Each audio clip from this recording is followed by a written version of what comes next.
Hey everyone, and welcome back to my channel. Thank you so much for joining me today. Today we're going to be doing a really fun video featuring a brand new product. As a matter of fact, the day this video releases is the day the product releases. So I'm super excited to share it with you. Let's go ahead and get started. Here's our piece here, but before we get started with anything, first things first, and that is furniture prep. For today's video, I'm going to be using all Lilly Moon products, including her furniture prep.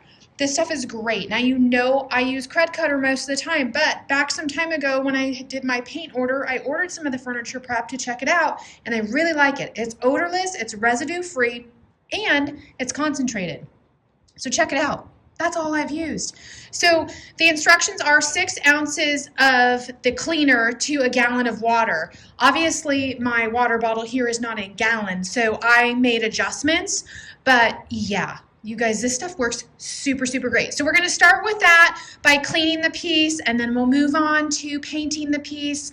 I'm not going to prime this. I'm going with a kind of a light / mid-tone color, and I'm not priming today. So I don't think we need it. This is not a bleeder, and as long as everything preps fine and cleans well, I'll do a small text section just to make sure, and then we'll dive right into our paint.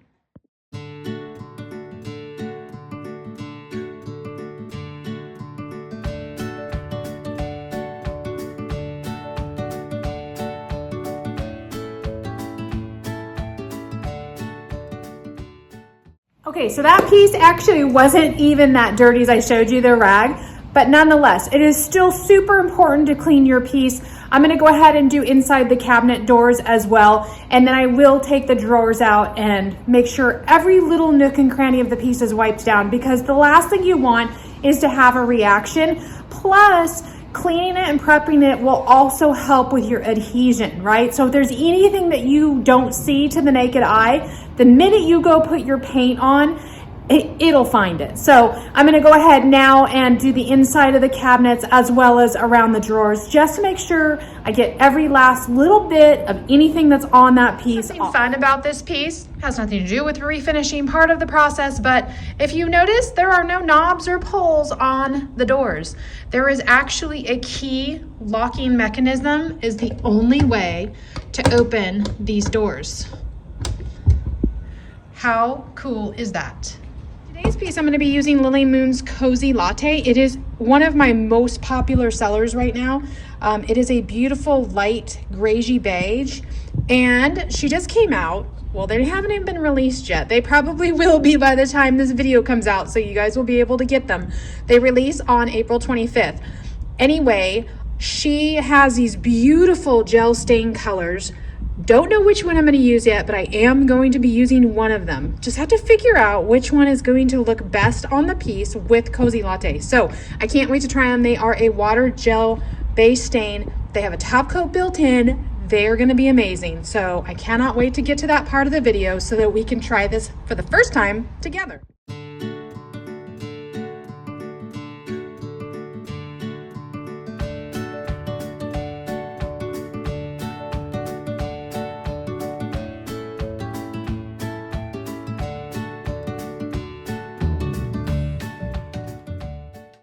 All right, well, change of plan. And sometimes, quite frankly, in this business, that happens.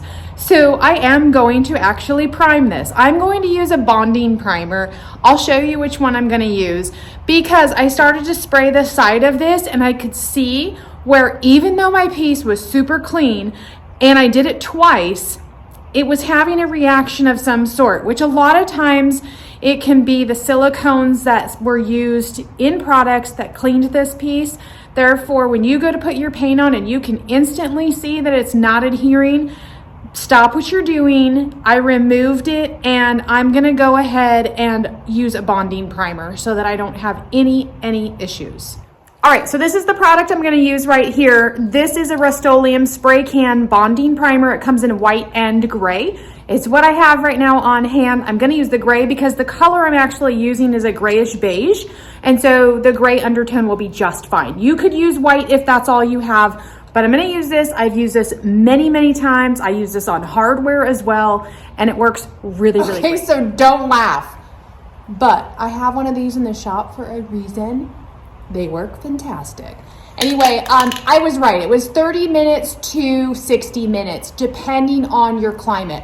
Right now, we're having a really weird weather day. Like every other minute, it's raining and then it's not. But there's moisture in the air and it's cool outside. I'm gonna give this an hour and then I will come back. I will do a light sand because sometimes when you spray out of the can like that, it can have a little bit of a rough texture. So I'm just gonna go ahead and knock it down with like a fine, ultra fine grit sanding pad, which would be like equivalent to like 800 or 1,000 grit sandpaper. I don't wanna sand this off.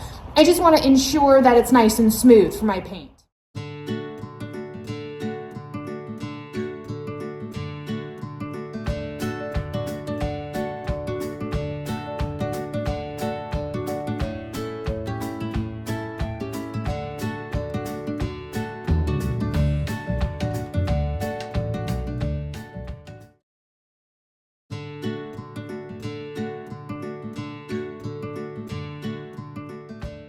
Okay, two things you may have noticed that maybe you didn't notice, but I thought I would point out.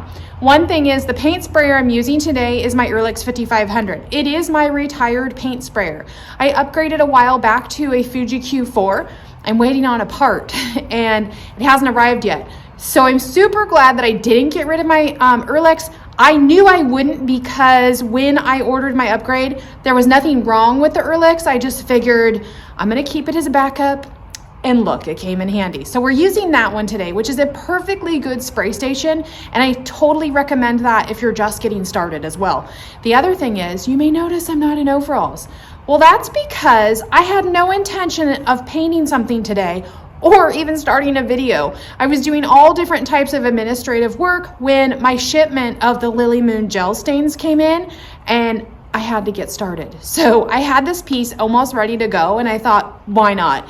And I didn't want to go and change. So if you noticed when I'm spraying, I'm really standing far back because these are not paint clothes and I don't want to get anything on.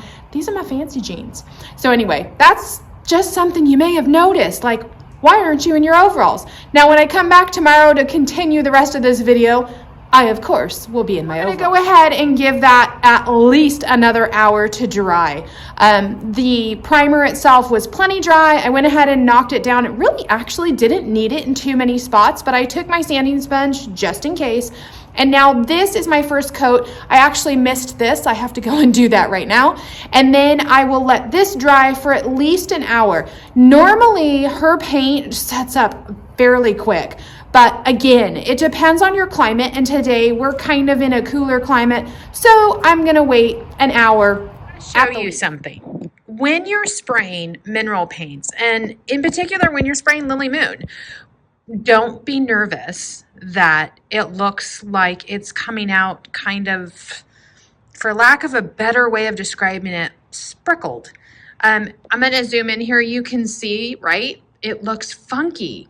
When I first started using this paint and spraying it, you won't notice this when you brush it, but I noticed that it looked weird. Well, you can obviously see where it's dried down, and I have a big line there I need to fill. So sometimes you don't see those when they're not painted. Anyway, I will do that as soon as this is dry.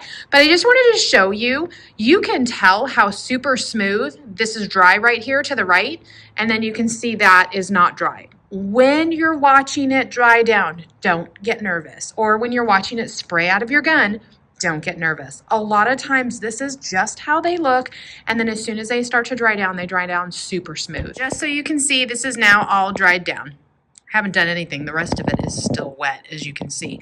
But this side is dry, and see how everything just kind of disappeared. It just really dries down beautifully. So don't be nervous when you see it coming out and it looks a little unusual. In case you're wondering, what I'm using is this DAP. It is their wood putty, and you can absolutely do that over the paint. And so that is what I'm doing to fix that crack or that line. I found 2 of them that popped up.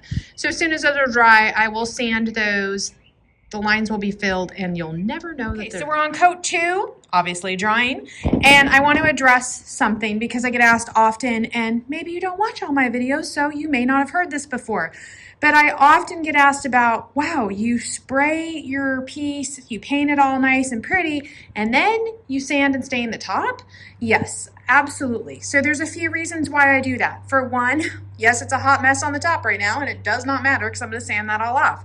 But I can paint up to the lip here, and I get a really nice clean edge. When I sand it, I'm sanding flat, so I'm not going to hit this at all. So I don't have to worry, though, about my paint and my stain, getting running into one another, for one. For two, you never want to tape off anything freshly done. So I don't want to stain and top coat something and then have to worry about taping it off, and I would, because obviously look what happens when I spray. So that is one reason, main reason, I spray first, sand and stain after. Plus, I have a dust collection system, so it really, really helps.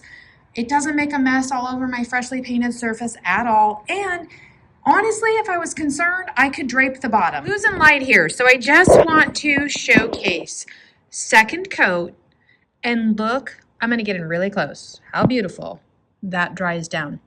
You guys, that is amazing. Amazing. Every time I used her paint, I'm amazed. And let me tell you, I have a video on here that shows me brushing this paint, and it dries down exactly the same.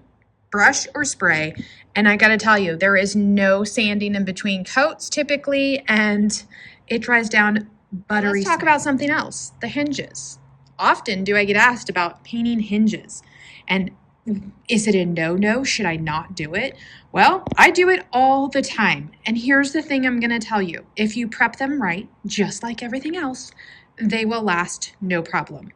I personally don't like to see hinges on a piece. I want the hinges to not be something that stands out. I want it to blend in. They are not jewelry. They are not a decoration. They are not an accessory, a knob, a handle. They're a hinge. So I paint them. So if you prep them right, and all I did here was scuff sand them with some sandpaper. I just used like a 320 grit. Then I used that bonding primer on the hinges as well as the piece, and I painted them. And the whole thing will get a top coat. So it would be no different if you decided to take the hinges off and spray paint them to match the hardware.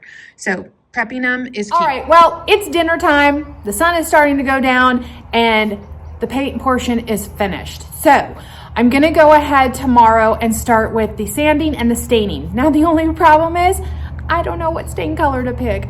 I have looked like 10 times at all the different samples, and since I haven't used any of these yet, I'm not exactly sure which one. There's 3 colors that look so good with this cozy latte. So I guess between now and tomorrow, I'll have to make a decision. I'll see you guys then, and we'll pick up the second segment of the video. Hi everyone, good morning. It is the next day. We are all ready to start the next segment of the video, which is sanding the top and staining it.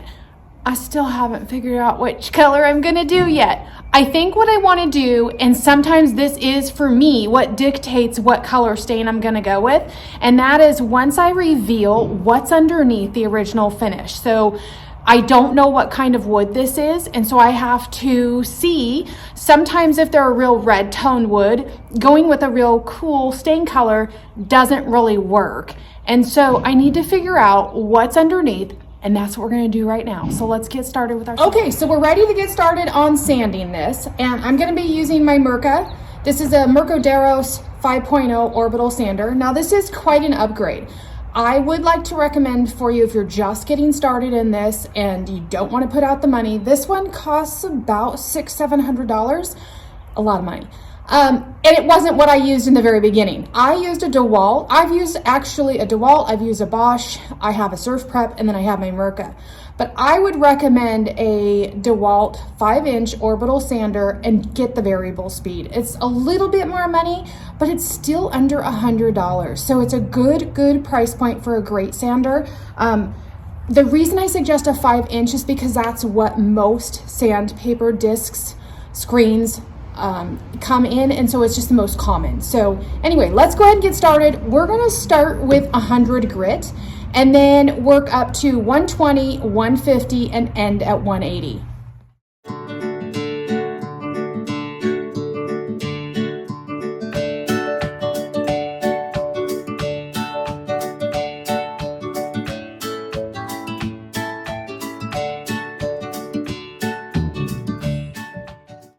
Okay, so I wanted to stop for just a minute so I could share with you what I'm seeing beneath the heavy, heavy stain. First of all, and I'll show you up close in just a minute, it is solid wood. It is a plank style top, which is unusual for this fancy style buffet. I would have expected either a solid wood veneer, or a solid wood top, or a solid piece of veneer on something that's kind of more. This top is indicative of a very casual style. So you can see here, these are solid wood pieces. So if we wanted to start with 80 grit, we could.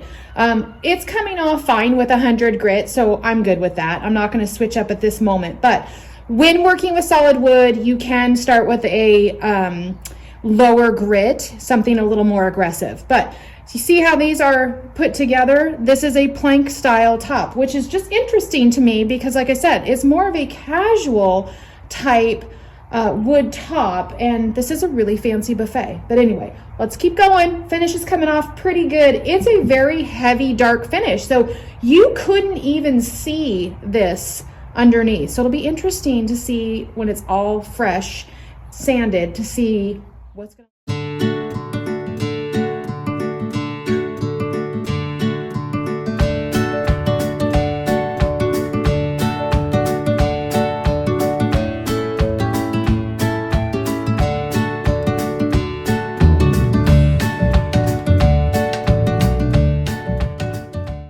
Just wanted to show you, so you can obviously see it, but I am gonna fast forward most of this, but or do this in fast speed, I should say. But as you can see, this next grit, which is 120 grit, is taking off quite a bit of all of that finish that the first grit didn't get off. Our goal with the first grit is to just really get in there and kind of get the majority of that finish going. And then our next grits, as we step up, start to remove all of this. So there you go.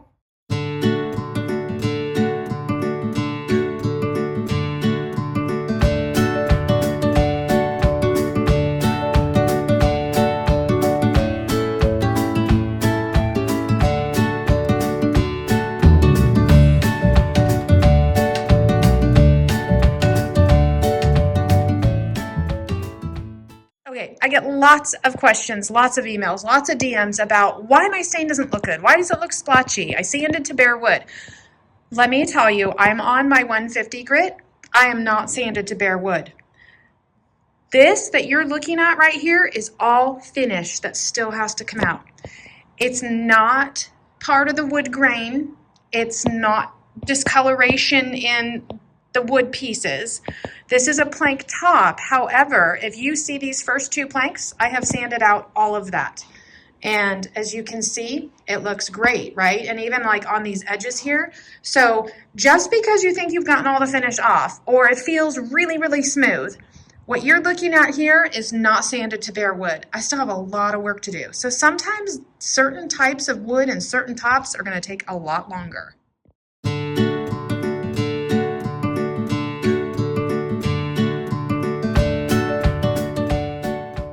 Okay, so that was a lot of work, but you can see now it is now sanded to bare wood. Absolutely gorgeous. There is none of that discoloration, none of that weird redness, none of that weird inconsistency. It is now ready. That was probably one of the toughest tops that I have sanded in a long time. So now we're ready for the gel stain. Now we just have to pick a color. Okay.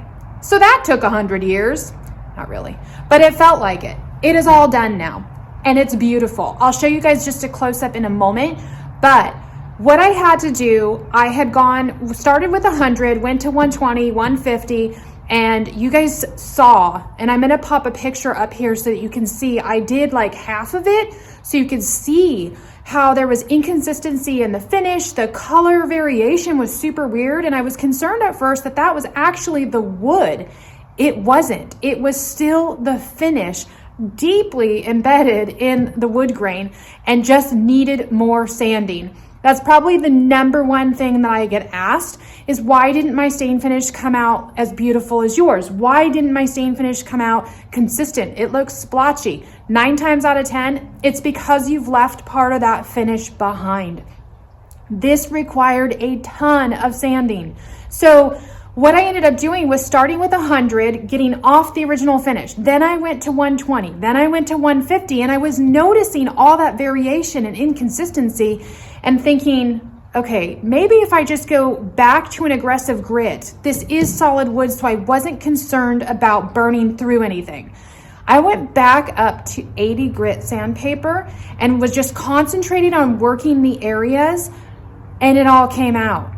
I mean, it was a lot of work. So I had to go backwards, starting back at 80, and then I went back through my grits again to ensure that I didn't have any marks, any coil, markings or anything like that, because I varied so much with my sandpaper and I want a really smooth finish. So anyway, okay, so I can't decide on the colors. I don't know why I'm having such a hard time with this. Normally I'm like lickety split, I make a decision. So guess what we're gonna do? We're gonna do 2 colors. I'm going to blend 2 of the colors. I am loving the light wood top. Now, you might ask, why not just top coat it if you like it? Because once I top coat this, and I just went over this in my last top coating video, but once I top coat this, it's going to turn it kind of a golden or yellow.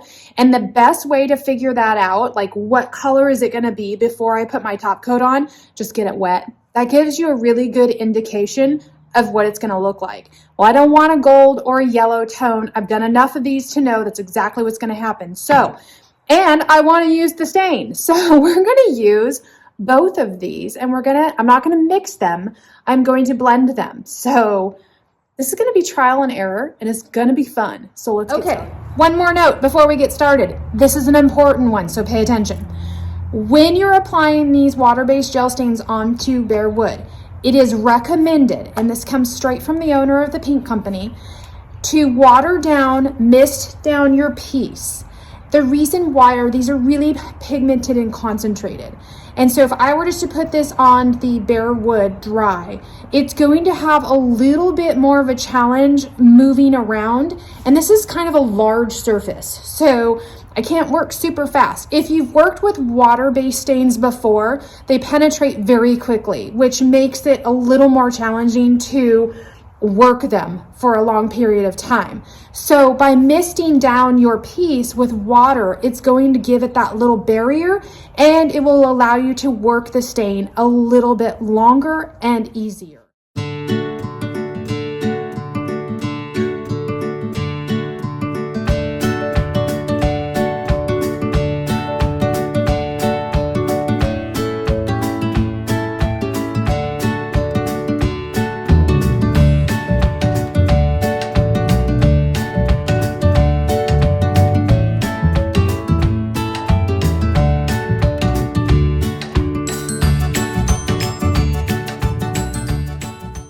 Let me show you. This is so beautiful. I'm only going to do the one coat, you guys. I love the way this came out. I knew I wanted to keep it light. I kept going back and forth between light and dark, and I'm so happy that I chose light. It's kind of a look lately that I've been into, as well as it's a big seller in my area. So I am loving these 2 colors blended. It's almost like the natural version of itself, but just a little bit. Okay, let's talk about the gel stains themselves, some particulars. Well, before we do that, let's just take a moment to appreciate the beauty. That came out amazing. Okay, I did not know what I wanted to do just even up until moments ago. I had placed 4 of the color swatches that I had done on top, and I still was unsure. I eliminated 2, which left 2, and that's why we went with a blend. And I'm so happy that I went with that. I really, really wanted a light look. I just didn't know exactly what I wanted, and this is it. So anyway, let's talk about the gel stains. When you get your package, she sends you a little sheet about them, and I am going to read it to you guys. Well, first of all, most of it I already know. They're highly pigmented, okay, so they're buildable coverage. This is one coat, that's all I'm gonna do. They have a built-in top coat. Can you add an additional top coat to it? You absolutely can. The dry time, you guys, the recoat dry time, 20 to 30 minutes. That is the fantastic thing about water-based products. They dry pretty fast. The pigment that you get from them is incredible though, because usually I have worked with some water-based products and the pigments aren't as good. These are really good. What else? Buildable sheen. So the more you add, obviously, the more sheen you're going to get, the more color depth you're going to get. And then how many colors does she have? 6. And at the very end of the video, I will showcase, I'll line them up and take a photo of them so you guys can see all the colors. And they really range. It's kind of 2 darker, 2 mid-tone, and 2 light ones. So there's a lot of workability there with the color line because you can mix them, you can blend them, you can use them on their own. So there's a lot that you can do. It is very, very washable. And what I mean by that is any of you that have worked with stains, any oil-based stains, you know, if you don't wear gloves, you're gonna have stain embedded into your skin. You gotta scrub it out, not these. Yesterday when I was swatching all of these, my hands were a complete mess. Soap and water cleanup. So I love that. I actually got a little bit on my edge here, kind of right here. I just took a little water with a microfiber cloth. It wiped right off. So easy cleanup, which I really, really like. And yeah, what else did she say? So you can also use them as a glaze, which is nice. And my next video that I'm going to do, I am going to show how I do this over a painted surface. So you can use these over paint. So yes, I do have a video staining over paint with a different product line, but I'm going to try it with this one too.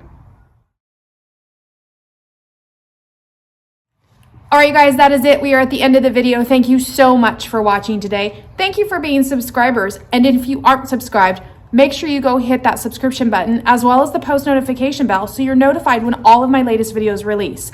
Being part of my channel and subscribing not only helps my channel continue to grow, but it keeps me supported. So thank you for that. And I have a discount code for you guys. I'll put that right here on the screen. Go check out Lilly Moon Paint. She's got an incredible paint line as well as now the stains, furniture prep, top coats. She's got a full line. So make sure you go check it out and feel free to use my discount code. Also, if you have any positive comments or questions, make sure you leave them down below. I love engaging with you guys and I will always answer your questions. Thanks again, and I'll catch you on the next video. Oh yeah, and don't forget, go visit my website and check out my membership group. It is open. It's called The Barnyard. It's a fantastic place for you to connect with other creatives, and there's so many benefits. Too many to tell you here. Go check it out.